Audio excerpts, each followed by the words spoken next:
விரட்டி இளமை நல்லியாண்டு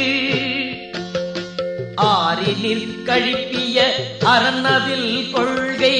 3 வகை குறித்த புத்தி செல்வத்து இருபிறப்பாள பொழுதறிந்து நுவல 9 கொண்ட 3 புரி நுண்ஞான் புலரா காழகம் புலர உடியி உச்சி கூப்பிய கையினர் தற்புகழ்ந்து ஆரெழுத்து அடக்கிய அருமறை கேள்வி நாயியல் மருங்கின் நவில பாடி பிறையுறு நறுமலர் ஏந்தி